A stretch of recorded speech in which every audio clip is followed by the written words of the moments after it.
It's one of the oldest and most terrifying creatures ever mentioned in human history. A beast so powerful, ancient texts say it cannot be killed by any weapon made by man. Its body can twist through the oceans like a living storm. The Bible calls it Leviathan. Leviathan is described as a real force of chaos waiting beneath the deep. And what's strange is it's not alone. The biblical monster that shouldn't exist, it is older than myth, older than scripture. A name whispered by prophets and feared by kings. Leviathan. The ancient texts describe it not as a legend, but as a living force. A beast of the sea that no weapon can pierce, no man can slay, and no army can withstand. Its breath ignites fire. Its scales are armor. Its body twists through the oceans like a storm-given flesh. And if you believe the Bible, it's not a creature of fantasy, but a real being that once moved beneath the waves. The name Leviathan appears several times throughout the Old Testament in Job, Psalms, and Isaiah, and every mention paints a creature that is not metaphorical, but terrifyingly physical. The most vivid account comes from the book of Job, one of the oldest writings in the entire Bible. Here, Job is a man broken by suffering. His family is gone, his health destroyed, his faith shattered. He demands answers from God. And in response, God doesn't explain suffering. He reveals power. He speaks not in comfort, but in awe. And at the center of that revelation is Leviathan. In Job chapter 41, God's voice echoes like thunder. Can you pull in Leviathan with a fishhook, or tie down its tongue with a rope? Can you put a cord through its nose or pierce its jaw with a hook? Will it keep begging you for mercy? Will it speak to you with gentle words? And then the description turns apocalyptic. Its snorting throws out flashes of light. Its eyes are like the rays of dawn. Flames stream from its mouth. Sparks of fire shoot out. Smoke pours from its nostrils as from a boiling pot over burning reeds. Its breath sets coals ablaze, and flames dart from its mouth. These are not the words of poetry. They read like an eyewitness account of something vast, breathing heat, moving through the sea as though the ocean itself were alive. Job 41 continues, nothing on earth is its equal. A creature without fear. It looks down on all that are haughty. It is king over all that are proud. For thousands of years, theologians have debated whether this was meant to be symbolic, a parable of chaos, pride, or evil, or whether Job's author was describing something that truly existed. The unsettling part. The text gives no hint that it's a metaphor. In fact, the entire argument hinges on the literal power of creation, proof of forces only God can control. In other words, Leviathan was real enough to humble the proud. And in that moment, it became something larger than a monster. It became a symbol of divine supremacy, the chaos that only God can tame. But the Bible doesn't leave Leviathan there. In Psalms 74:14, the creature returns in another context. It was you who crushed the heads of Leviathan and gave it as food to the creatures of the desert. Now Leviathan isn't just a beast. It's a defeated enemy, a corpse left to feed scavengers. This passage is ancient, older than many realize, and it mirrors something that existed long before the Hebrews wrote their scriptures, the ancient Near Eastern concept of the chaos dragon. In these myths, the world begins in watery chaos. A monstrous sea serpent rises to threaten creation itself. A god of order descends to battle it, slaying the serpent, splitting its body, and using it to build the world. The parallels are chilling. When Psalm 74 says, "You crushed the heads of Leviathan," it echoes almost word for word the Ugaritic and Babylonian texts that describe the storm gods Baal and Marduk slaying serpents named Lotan and Tiamat. Creatures of the sea, chaos incarnate. The Hebrews didn't invent Leviathan, they inherited it, an older nightmare rewritten into their theology. But in their version, it wasn't a storm god who brought order. It was the one true God. Leviathan wasn't just chaos. It was proof that only the divine could master creation. And yet the story grows stranger still, because the Bible doesn't treat Leviathan as dead and gone. In Isaiah 27:1, a prophecy appears that changes everything. In that day the Lord with his great and strong sword will punish Leviathan, the fleeing serpent, Leviathan the twisting serpent, and he will slay the dragon that is in the sea. In that day. Those words are critical, a phrase the prophets used to describe the end of days. Isaiah isn't recounting a myth of the past. He's predicting an event that hasn't happened yet. The text implies that Leviathan, whatever it is, still exists, still sleeps beneath the ocean, and one day it will rise again, only to be slain by God himself. To believers, this isn't just allegory, it's prophecy. And if we step outside Scripture into Jewish oral tradition, things become even more unsettling. In the Midrash and Talmud, Leviathan is treated not as a metaphor, but as a biological reality, a monstrous sea creature of unimaginable size. According to these writings, God created both a male and a female Leviathan, but destroyed the female immediately.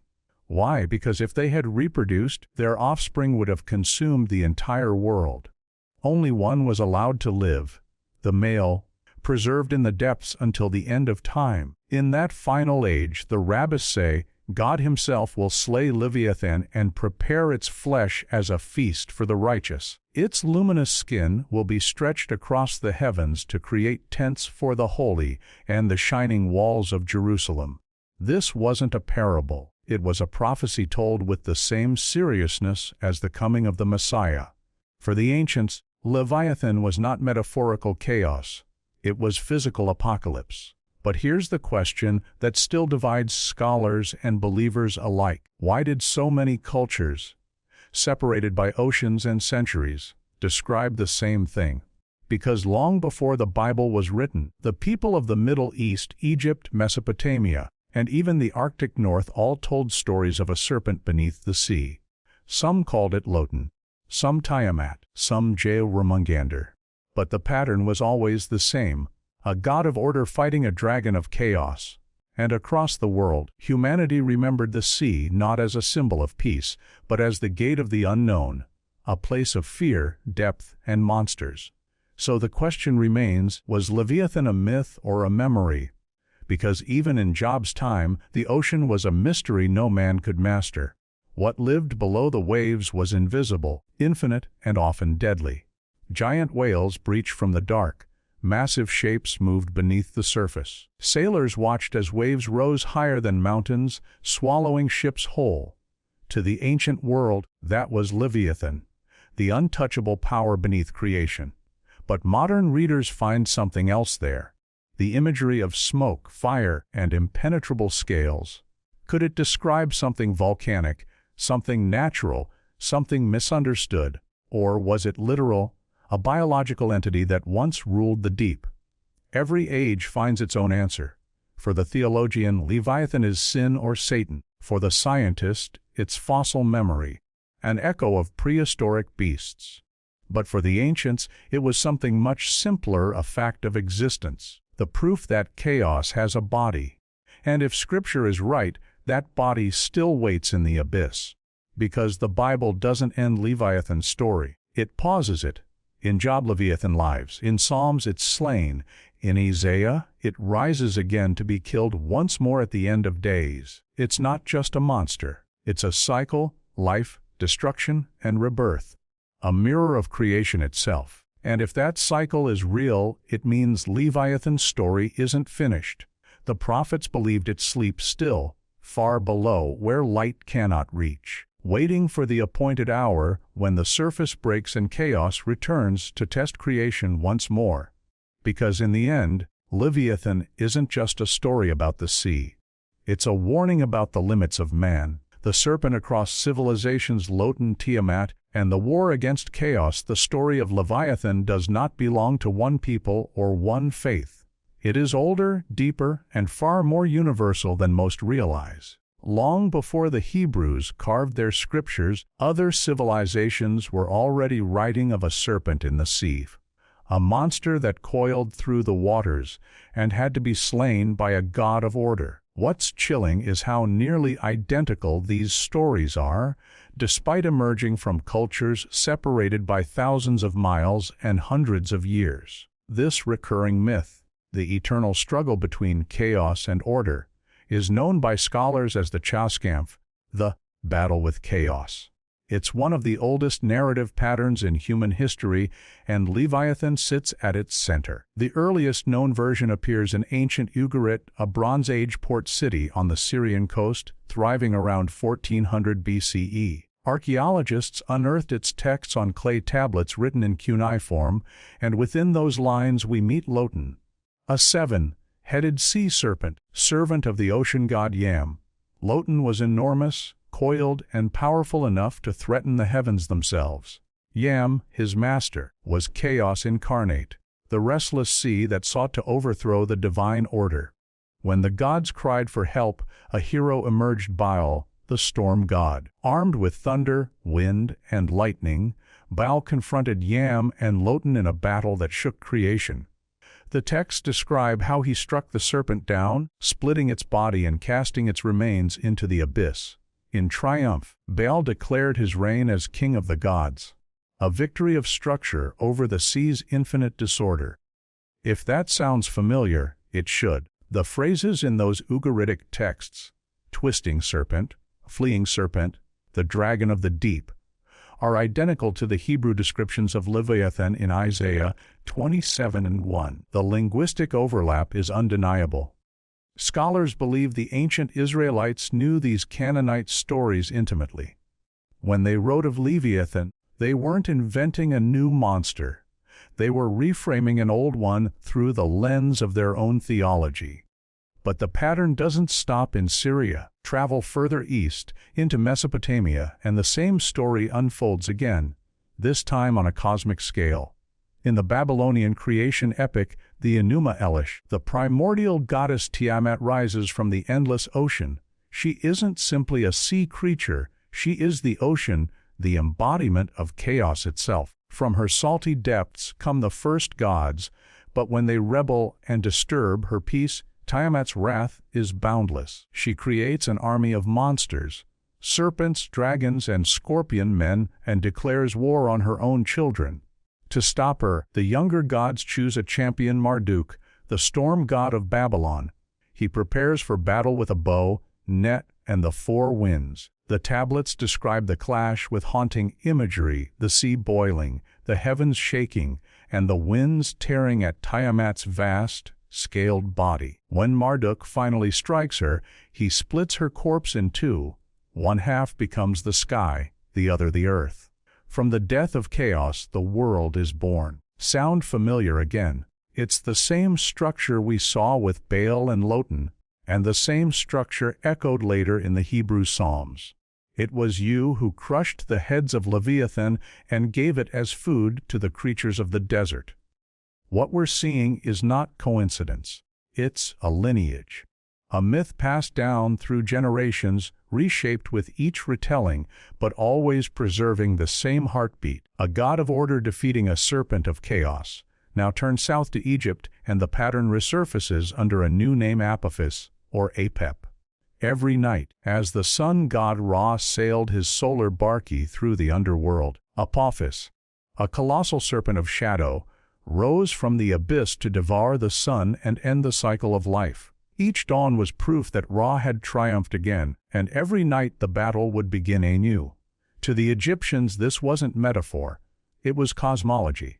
Priests enacted daily rituals to help Ra win. They made wax effigies of Apophis, stabbed them, burned them, and recited spells to bind the serpent. It was believed that if these rituals failed, Apophis would succeed, and the world would be swallowed by darkness forever. And still, this idea wasn't limited to the Middle East. Travel north to the icy fjords of Scandinavia, and we find Jörmungandr, the world serpent of Norse mythology. Another incarnation of the same archetype. Jörmungandr is the child of the trickster god Loki and a giantess, cast into the ocean by Odin, where it grew so massive it encircled the entire world, biting its own tail. It lies in the deep, waiting for the day of Ragnarok, the end of all things. when it will rise from the sea and poison the sky. Its nemesis is Thor, the thunder god. Their battle is fated. Thor will slay Jörmungandr with his hammer, but after taking 9 steps, he will fall dead from the serpent's venom. Once again the same story. A sea serpent that embodies chaos, a god of thunder and lightning who brings order. Both destroy each other, restoring balance through death.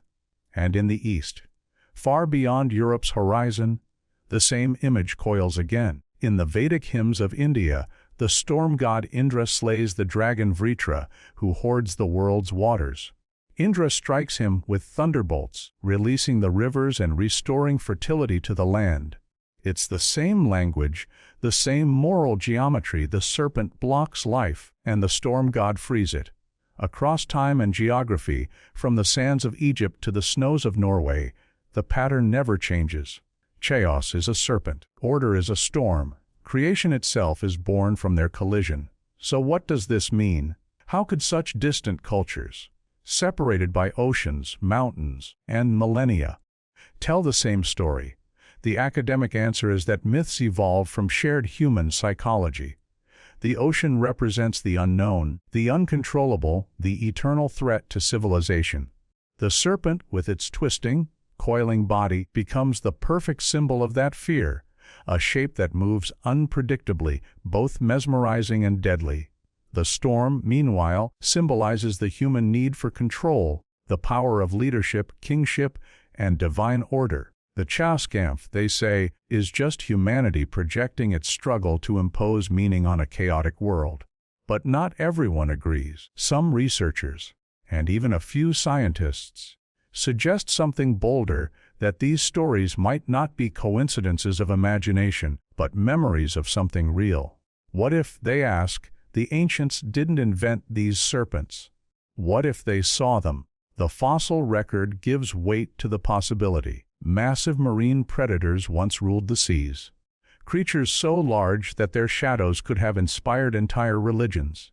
The pliosaurs, the mosasaurs, the megalodons, beasts that could grow longer than a bus, their jaws powerful enough to crush bone in seconds. Imagine an ancient seafarer glimpsing a carcass the size of a ship floating in the surf, jaws open, ribs protruding, scales glistening in the sun. To people without the language of science, that wasn't a dead reptile. That was the corpse of the world serpent. And if that image traveled through generations, carved into myth, retold through priest and prophet, Leviathan becomes not a metaphor, but a memory fossilized in religion. Because whether you call it Lotan, Tiamat, Apophis, or Leviathan, the message remains the same: the sea is never empty. It holds what creation has forgotten. Each civilization added its own warning. For the Babylonians, it was the danger of rebellion against divine order. For the Egyptians, it was the certainty that darkness returns every night. For the Hebrews, it was the proof that only God can master chaos. And for the Norse, it was the prophecy that even gods must fall when the serpent rises. Perhaps the ancients weren't sharing stories. Perhaps they were sharing observations. A distant memory, passed from sailor to scribe, transformed over centuries into theology. Because behind every myth lies a seed of reality, and across every ocean lies something vast enough to remind us that chaos is not gone. It only sleeps. The deep-sea mysteries, the Bloop caverns, and the return of Leviathan. For thousands of years, Leviathan belonged to myth, a creature of scripture and story, confined to parchment and imagination. But the deeper humans have explored the oceans, the less certain that boundary has become. Because the more we descend, the more we find, not answers, but questions. Ancient stories warned of something immense beneath the waves, and for the first time in history, science has begun to sense what those stories might have meant. Beneath the calm surface of the world's oceans lies a labyrinth of darkness. There are underwater caverns large enough to swallow skyscrapers, trenches that plunge deeper than the Himalayas are tall, and ecosystems that have never seen light. Even today, scientists admit that over 90% of the ocean remains unexplored. That's an area larger than all the continents combined.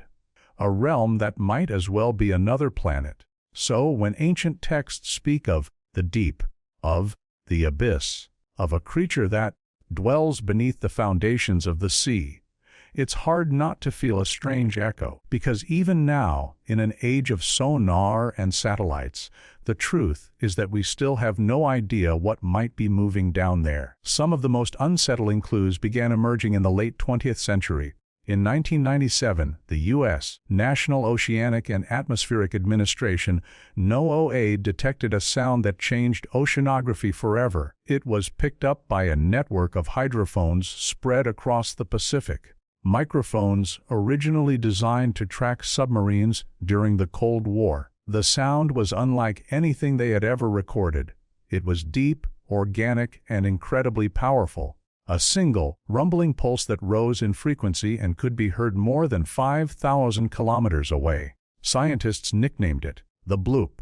At first, theories ranged from the mundane to the extraordinary. Some claimed it was ice shifting in Antarctica, the cracking of glaciers echoing underwater. Others suspected volcanic activity or undersea earthquakes. But as the data was analyzed, a strange pattern emerged, one that didn't fit geology. The Bloop's waveform looked biological. In other words, it sounded alive. To this day, NOAA's official stance is that the Bloop was caused by icequakes. Massive chunks of glacial ice breaking and collapsing into the sea. But that explanation hasn't convinced everyone, because the amplitude, frequency, and structure of the sound bear eerie similarities to the vocal signature of marine life. Only one problem to produce a sound of that magnitude: the creature would have to be several times larger than a blue whale, the largest animal known to have ever lived. That realization opened a door many scientists preferred to keep shut. If there is something in the deep capable of making a sound that vast, what else might be down there, hidden in the dark, far below the reach of sonar and sunlight?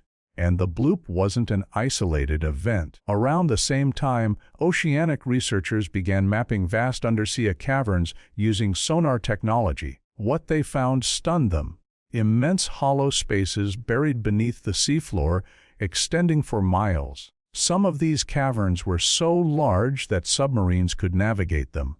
Others were discovered only through echoes, showing massive voids filled with water that had likely been sealed off from the surface for millions of years. The ancient texts describe Leviathan as dwelling in the deep, in the watery abyss beneath the world. The language once dismissed as poetic now sounds unnervingly specific. If such caverns exist, silent, sealed worlds of eternal dark, could they be the perfect refuge for creatures that predate history? That question gained new attention in 2011 when a team of Swedish divers stumbled upon something bizarre on the bottom of the Baltic Sea. At a depth of around 90 meters, they found what appeared to be a massive, circular structure.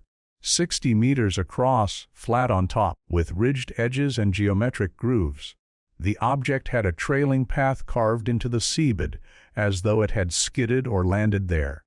Around it, the rocks were scorched, though the temperature at that depth was near freezing. The discovery sparked global headlines.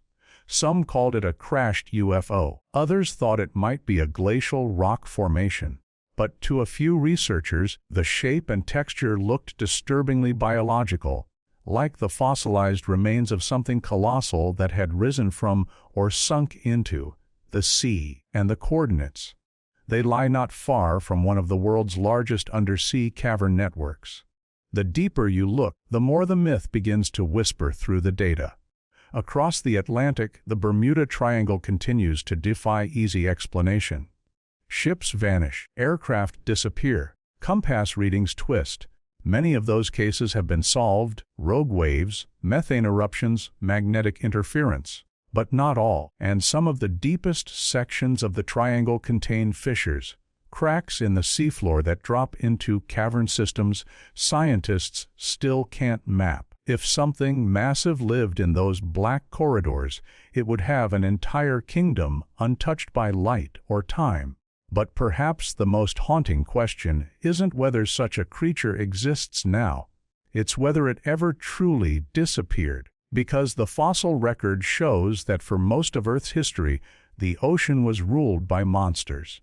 During the Jurassic and Cretaceous periods, colossal marine reptiles dominated the seas, predators like Mosasaurus, Lopleurodon, and Kronosaurus, massive, fanged, streamlined killing machines. Their fossils show skulls longer than a man's body, teeth the size of knives, and jaws strong enough to crush bone.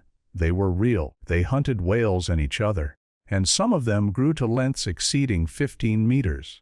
If these beasts existed once, why couldn't something like them have survived? In the crushing depths of the ocean, where pressure would destroy a submarine, the rules of biology twist. Creatures there can live for centuries. Some glow in the dark. Others feed on chemicals instead of sunlight. Scientists have discovered species thought extinct for tens of millions of years, like the chaoskampf, a prehistoric fish once known only from fossils, found alive off the coast of South Africa in 1938. If one relic of prehistory can survive in the dark, why not another? As if to tease that question, strange things continue to wash ashore, enormous carcasses half-rotted and unrecognizable, nicknamed globsters by researchers. Some were later identified as whales or sharks. Others defied classification, their anatomy unlike any known species. The pattern persists: unknown remains, untraceable sounds, unexplored depths. And then, in 2024, a video surfaced that reignited the ancient fear. Shared online and dissected by millions, it appeared to show satellite imagery from Google Earth zooming into a patch of ocean between the southern tip of South America and Antarctica. Beneath the ice, blue waters, a massive shape could be seen, elongated, reptilian, with what looked like two eyes and a sweeping tail curling into the dark. Skeptics dismissed it as an optical illusion, an ice formation, or a digital artifact. But others weren't so sure. That region, the Drake Passage, is one of the most violent stretches of ocean on Earth, filled with currents, storms, and depths exceeding 5,000 meters. It's also one of the least explored. Could the ancient writers have been describing this very region when they spoke of the waters under the earth, of the dragon in the sea? It's easy to laugh until you remember how little of our own planet we truly know. We've mapped Mars better than we've mapped the seafloor. We've peered farther into space than we have beneath our own waves. The creatures we know are only the shallow ones, the ones sunlight touches. Below that lies another world entirely. A world where light dies, pressure crushes, and time seems to stand still. If Leviathan still exists, this is where it would be. In the zones where no ship dares go, where sound travels for miles but sight travels for inches. And if it sleeps there, we may already have heard it. In 1997 it spoke once, a single note across the Pacific. The world recorded it, analyzed it, and moved on. But what if that was not the voice of shifting icy, but the breath of something older than mankind?